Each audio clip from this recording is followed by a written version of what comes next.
એક બહુ સારો ભાવ મહાન સંત દાદા મેકરણ સંતના બે ખાસ શિષ્ય, એક લાલિયો અને એક મોતિયો. લાલિયા એટલે ગધા અને મોતિયો કૂતરું એ રણમાં જઈ અને ભૂખ્યા તરસ્યા હોય એને અન્ન પાણી આપી આવતા. આવા સંસ્કાર એને ભરેલા. એમાં ગધા પીરને એકવાર વિચાર આવ્યો,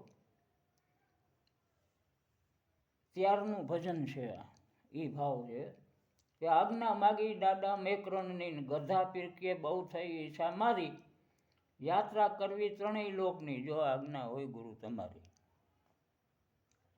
સદગુરુની આજ્ઞા લઈને પછી માહિલા કૈલાસ મોજારી, જોયા બરફ પહાડો બરફના, હિમગીરીમાં જોઈ ફૂલવારી, ગાંજાવાડીમાં ગયા ગધા પીરને ભયાનક ભાંગ ગાંજા પીધી ભારી, ભોગ્યા ભયંકર ભૂતળા આવ્યા, ત્યાં તો પછી લાતું ઠબકારી.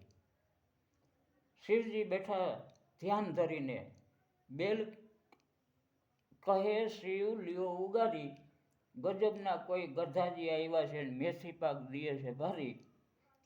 ધ્યાન ધરી જોયું જટાધારીએ, આ તો લાલિયો અવતારી. દાદા મેકરણ સંતનો મહાચેલો, ભાગો ભોયરે પાર્વતી પ્યારી. આજે આનું કાંઈ નક્કી નહીં, ભાન ગાંજો ખાધો છે ભારી. આરામ કરી લે ત્યારે આવજો, એને તેડી આવજો આવકારી. આરામ ફરમાવીને લાલિયાજી આવ્યા, દીધા આસન ઉડાડી. ત્યાંથી વંદન કરીને વૈકુંઠ સીધાવ્યા, શેષના ખોપરે લાત મારી. માફી માગી મન આવ્યું ઠેકાણે, મહેમાની કરી મનવારી. લક્ષ્મી વિષ્ણુ પીરસે ભાણા, નશો દીધો ઉતારી. પછી બ્રહ્મલોકમાં જવા માટે આજ્ઞા માગી અને ગરુડે બેઠા 4 પગ ધારી. ભગવાન ગરુડને આજ્ઞા કરી કે તમે લઈ માથે બેહાડીને બ્રહ્મલોકમાં મૂકી આવો. અજબ બ્રહ્મલોકની રચના જોઈ ગરુડજી હાયલા છે ઉતારી. બ્રહ્માણી સ્વાગત કરે બ્રહ્મલોક વાસી ને અચરજ ભારી. બ્રહ્મલોકમાં ખૂબ મોજ માણી, દેવ હોય કોઈ જણે દરબારી.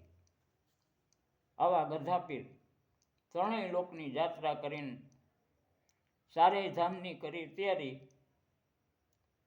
બ્રહ્માજી કે બિરાજો હંસે, હંસાસન વેડું ગધા ધારી.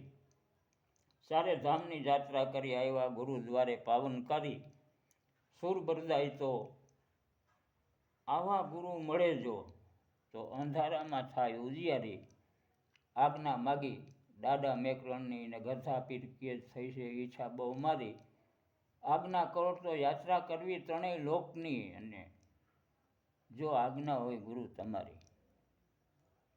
સદગુરુની આજ્ઞા લઈને માયલા કૈલાસ મોજારી, જોયા બરફ પહાડો બરફના, હિમગીરીમાં જોઈ ફૂલવારી.